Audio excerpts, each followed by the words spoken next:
Good morning বন্ধুরা, কেমন আছো তোমরা সবাই? আশা করি ভালো আছো।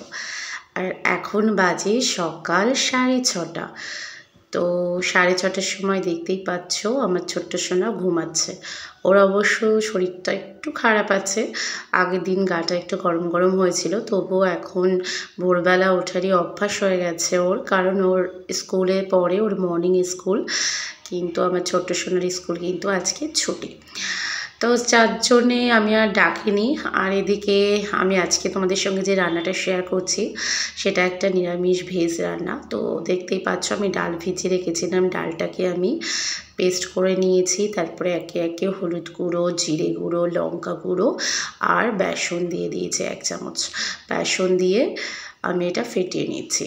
আর আমার ছোট্ট সোনাকে সকালবেলায় উঠিয়ে মুখ টুক পরিষ্কার করে খাইয়ে দাইয়েও দিয়েছিলাম।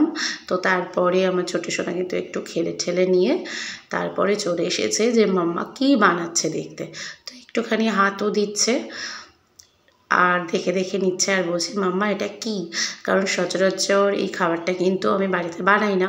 তো আজকে ভাবলাম যে কেননা একটু বানিয়েই ফেলি। তো দেখো আমি তারপরে লবণ দিয়ে একটু ফেটিয়ে নিয়ে তারপরে কিন্তু একে একে তেলে বড়ার মতো করে ভেজে নিচ্ছি। আর এটাতে যেহেতু বেসন দিয়েছি তো খুব একটুখানি কিন্তু একটু ফ্লাপি টাইপেরও হয়েছে। তো আজকে তো ডিম দিইনি, ডিম দিয়েও কিন্তু এটা করা যায় যারা করতে চাও, কিন্তু আমি যেহেতু ভেজ করছি তার জন্য কিন্তু আমি ডিমের কোনো ইউজই আমি করিনি। এছাড়া রসুন পেঁয়াজ কোনো কিছুই কিন্তু আজকে আমি ব্যবহার করব না। তো দেখো একটা পাশ যখন হয়ে গেল তখন কিন্তু আরেকটা পাশ আমি উল্টে দিলাম। আর এটা আমি মিডিয়াম টু লো ফ্লেমেই করে নিয়েছি, কারণ নইলে কিন্তু ভেতরটা কাঁচা থেকে যেতে পারে।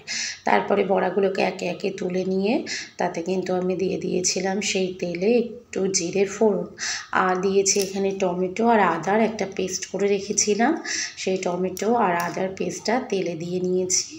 দিয়ে কিন্তু আমি আস্তে আস্তে করে নাড়ব।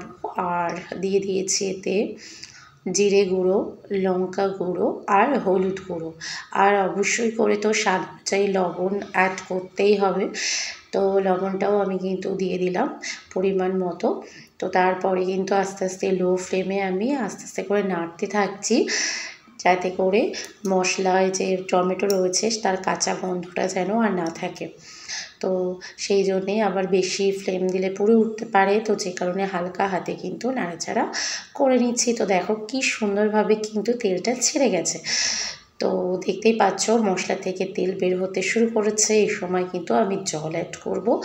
আর যেহেতু বড়ার ঝোল করছি, বড়া কিন্তু প্রচুর পরিমাণে জল শোধ করে, যে কারণে একটু পরিমাণ মতো জলটা ইউজ করতে হবে।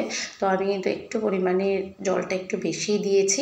তো জলটা একটু ফুটে উঠলেই আমি বড়াগুলো ছেড়ে দেবো, নইলে পরে কিন্তু যদি লাস্টের দিকে দিই ঝোল তো একদমই থাকবে না, আর বড়াটাও কিন্তু ভালোভাবে সুসিদ্ধ হবে না। তো যে কারণেই কিন্তু আমি ঝোলটা যেই ফুটে উঠেছে সেই কিন্তু আমি এক এক করে বড়াগুলোকে ছেড়ে দিয়েছি। তো দিয়ে তারপরে ঢাকা দিয়ে রেখেছিলাম কিছুক্ষণ। তো ঢাকাটা খুলে দেখো এই অবস্থায় এসছে। এখনও কিন্তু আমি 2-3 মিনিট মতো ফোটাবো, কিন্তু তার আগে আমি একটু দিয়ে দিচ্ছি 2টো কাঁচা লঙ্কা, আর নামানোর আগে একটু গরম মশলা গুঁড়ো, আর অবশ্যই করে একটু ঘি। এই ঘিটা দিলে কিন্তু খেতে দারুণ সুস্বাদু হয়। তো ঘিটা দিয়ে সামান্য একটুখানি ফুটিয়েই কিন্তু আমি নামিয়ে নিলাম। আর এই রান্নাটা কিন্তু গরম গরম ভাতের সঙ্গে দারুণ জমে যাবে নিরামিষ দিনে। তো অবশ্যই ট্রাই করো।